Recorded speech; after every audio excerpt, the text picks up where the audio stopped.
Morning! Andito po kami sa aming backyard at may nakita kaming itong aming okra is malaki na. Sayang, kaya kukuhunin ng aking anak. Siya ang mag-harvest ng aming okra. Oh, lapit ka anak ko. Isa yung malaki lang anak ko. Here, tutulungan ko po siya. Ayun, gupitin mo yung dulo anak ko. Ayan. Hawak mo. Meron pa ba? Tingnan mo nga kung meron pa. Ayan. Ayan po yung aming mga okra. Ayan. Ito po yung na-harvest namin. Ayan. Tapos yung aming pong bell pepper. Anak, ready na rin siyang i-harvest kaysa maunahan tayo ng mga insect. Lapit ka ng konti. Lapit ka ng konti, anak ko. Ayan. Okay. Abot dito. Okay. Nasaan ang na-harvest mo? Ayan, ano ba yung na-harvest namin? Ano tawag dito? Hindi ko alam. Ano? I already forgot. No, okra. Okra. And Bell this, pepper. at saka? Bell pepper. Oh, at saka bell pepper. Anong next na kukunin natin? Dito, bigay mo kay mami. Nang madaming langgam. Okay, nakatapak siya ng langgam. Wash your feet na lang, anak. And then, hahanap po kami ng ibang pwedeng harvestin dito sa aming likod. Sili.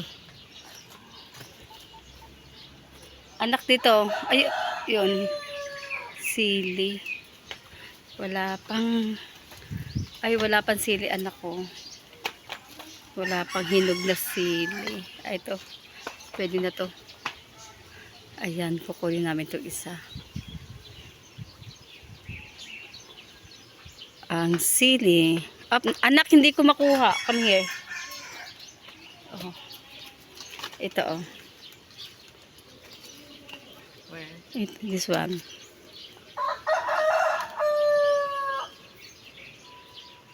Yan. Oh. Tapos, ayun pa, oh. Ayan. Abutin. Tingin madami. Kaso hindi pa siya red. Pero ito, okay na to. Ayan. Meron pa ba? Ayun madami. Kaso, ayun, red. Ayun. Saan ko tutungtong? Dito. Dito. Ayun, oh. Okay. Ay, nalaglag yung isa. Ayun, nawala na. Kunin mo. Kukunin daw po yung sili. Dandahan lang anak ko. Ako marunong. Okay. Ayun. Dandahan. Ayun. Okay. Nasaan pa? Ayun. May nakita siya. Kasi mahilig po siya sa... Saan ka mahilig? Sa sili. Spicy sili. Ayan. Nakakuha siya ng sili. At saka... Nakagat ako ulit. Ayan. Nakapag-harvest kami. Pwedeng gamitin namin ito mamaya. Kasi ito, oh. Ayun, nagtampo ko si sila eh. Dahil nahawakan ng ibang kamay. Aywan ko ba ito sa sili ko na to? Gusto nila kasi ako lang hahawak. Huwag na kayo magtampo mga sili ko. Mamigay lang tayo kasi sobrang dami nyo. Ayan. Ang amin pong talong. Ito. Amin talong maliit pa. Ayan. Marami din bunga ng mangga dito sa likod. Ayan, maarte po yung anak ko. Ano yan, no? Ano nangyari sa paa mo? Nagagat ako langgam. Nasaan? Dito at dito. Okay. Nakagat daw po siya ng langgam. Ayan ang ibang halaman namin. Ayan. At ito yung malunggay. Kaso, anak, yung na-harvest mo. Wala pa kaming, hindi pa kami magluluto ng tinola na favorite ni Uno. Yung aming tinola. Ayan. Itutur na lang ko kayo sa aming tanim. Ayan, yung talong na kailan lang ko tinanim yan. Marami kasi akong punla. Medyo malaki na siya. At ito yung iba na okra. At halo-halo na kasi yung mga tanim ko rito. Ayan anak, here. Ayan. Anong oras pa lang? Mga 9:30 ata ang umaga ngayon. Pero yung sikat ng araw is grabe na. Kaya pagdating ng hapon, kawawa itong mga tinanim ko kasi ano na sila, naglalanta. Kaya kailangan agapan agad sa tubig. Ayan sila. Maliliit lang yung lagayan nila pero napapakinabangan na namin yung bunga niya. Yung aking okra na hinarvest kanina, hindi siya pwedeng patagalin kasi sayang. Maggugulang na siya. Ayan.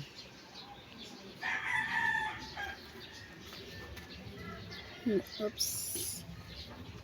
Ayan.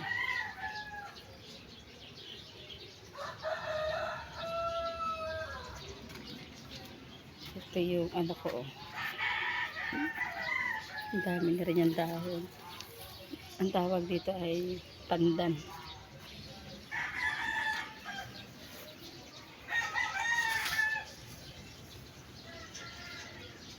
Ayan o. Bubunga na siya. Talong. Ito lang ilagayan o. Mga maliliit lang. Basta may lupa. Ayan, asahan natin na pwede natin taniman. Kasi kung nasa probinsya tayo nakatira, pwede. Kasi dito may space pa naman na pwedeng taniman. Kaso maliit at saka hindi siguradong tataba yung mga halaman. Kaya mas ayan, convenient sila dito. Kasi ayan, maliit lang yung lagayan ko pero ano, okay na sila dyan. Matataba naman. Basta alaga lang sa tubig. Ayan. Ito kasi maliliit pa lang sila eh. Yan ang lagayan yan. Maliliit pa lang. Pero nag-start na rin siyang ano. Ayan. Nag-start na silang bumunga. Mabilis lang bumunga ang okra. Ito. Ayan o. Ayan. Nag-start na sila.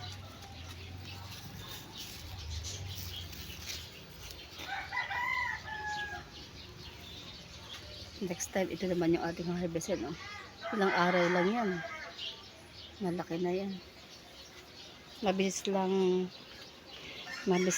ano, dumami ang okra. Ilang puno din to. 1, 2, 3, 4, 4, 5, 6, 7, 8, 8, 9, 10, 11, 12, 13, 14, 15, 16, 17, 18. 18 na okra yan. Tas yung iba naman is mga talong na. Pero iba, hindi sila sabay-sabay naglaki ha, kasi ano eh, kinakain ng snail yung iba. O may bisita ako. Ayan. Ayan. Nanghihingi na sila ng pagkain. Mamaya na yung pagkain nyo hapon. Wala pa kami mga leftover na pagkain. Ayan. Ayan ay manok ng kapitbahay. Ayan.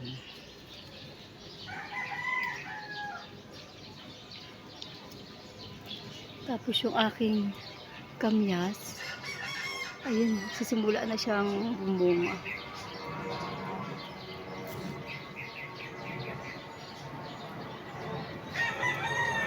Ito yung isang kamyas yan.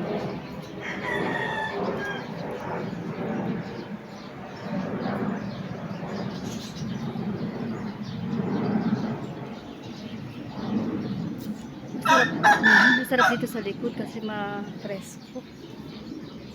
Kaysa dun sa taas, mainit. Sana lang makilaki na yung aking papaya. May tanim kasi akong papaya din eh, kasi hindi pa siya lumalaki. Ayan. Basta andito lang yung mga tanim ko na gulay. Ayan, meron din akong ano ba to? Ampalaya. Kaso nagsisimula pa lang sila. Pero yung sitaw, wala akong mapestuhan. Marami akong kaaway dito.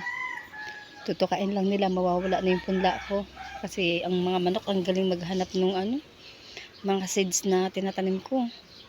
Pag tinanim ko, ilang araw lang, inahalongkat na nila. Alam na lang may buto doon. Basta ka maghanap ng nila, pagkain. Nakailang harvest na pala ako dito sa bell paper ko. Ayan. Tapos, meron na naman siyang ano. Ayan. Nasaan na ba ito? Ito, yan. May umpisa na ulit ang aking bell paper. Nakailang kuha na ako dito. Napakinabangan ko talaga siya. Sa dami-daming buto na itinanim ko, isa lang ang nabuhay. Ayan. Kaya kailangan pag nagtanim ka ng mga ganito at maraming snail. Ang galing din nila. Inuubos nila talaga yung mga punla ko. Kinakain talaga nila yung dahon. Yun ang peste sa kanila yung snail. Ayan. Pero ngayon malalaki na sila. Kasi 2 times na umulan dito. Yung unang ulan nila parang biglang laki. Tapos nung pangalawang ulan, ayan, malalaki na sila tuluyan. Nakakatuwa kasi maliit lang ang lagayan nila pero ang tataba nila. Ayan, at saka mapapakinabangan ko na talaga silang tuluyan. Pag nagsabay-sabay ang bunga nito, siguradong hindi namin ito mauubos. Pwede ko ito may din sa mga kaibigan ko na mahilig din sa gulay. Kasi pag nagsabay-sabay ito, siguradong ang bilis kasing gumulang ng okra. Kailangan pag may nakita ka ng medyo malaki na, tapos mag-aalanganin na siya sa liit, kunin na kasi promise ang bilis talaga niya ang bilis nito gumulang. Ayan maliliit lang to pero nag-umpisan talaga silang bumulaklak.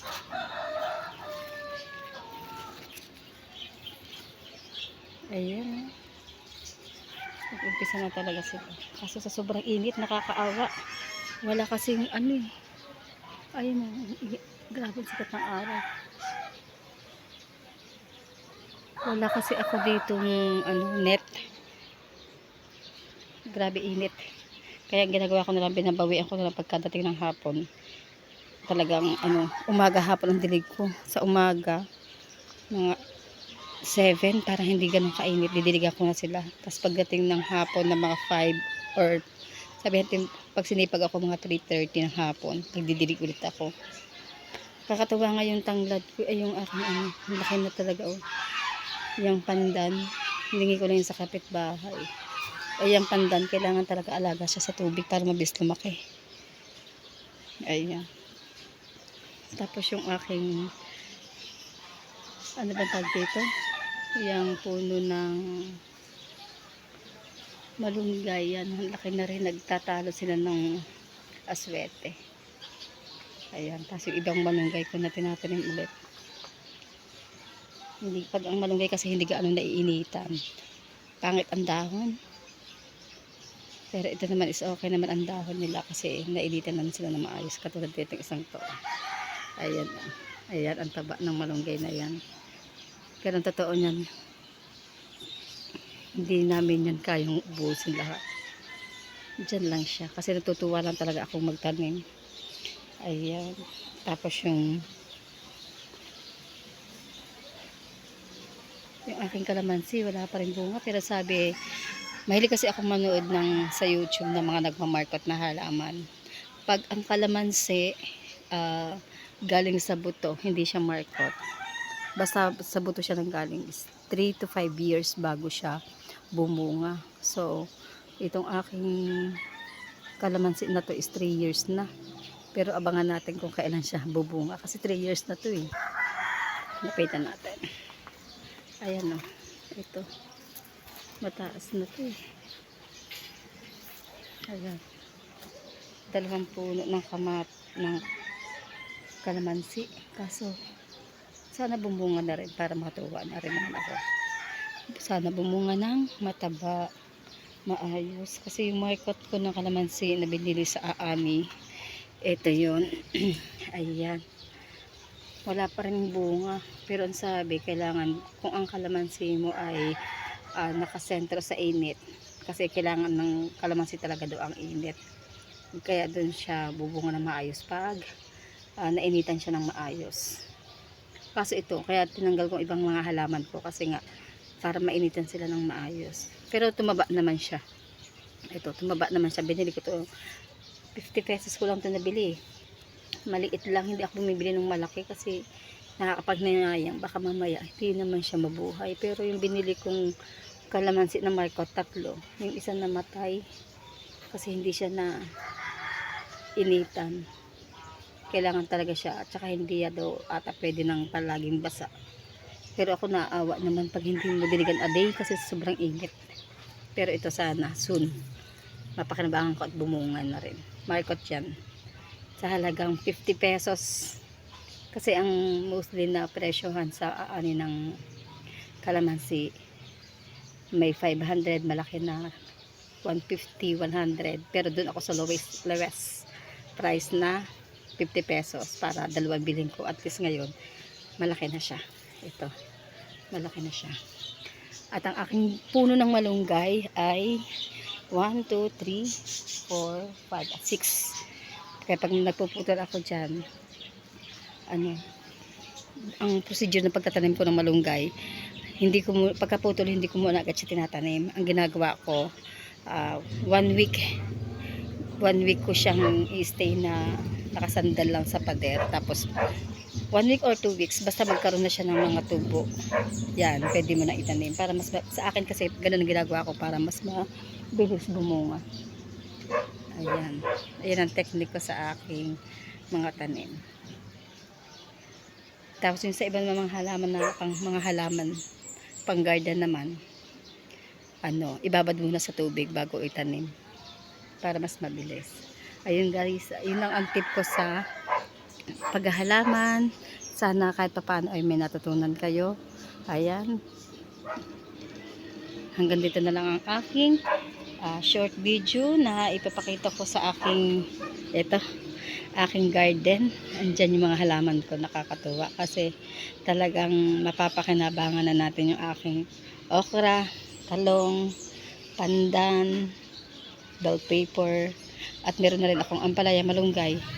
Napapakinabangan talaga namin yan. Hindi na para kami bumili pa na ibang namin kailangan gulay kasi meron na kami dito sa likod. Kaya guys, hanggang dito na lang ang aking video. Please follow, like, share, and subscribe. Thank you. God bless. Bye.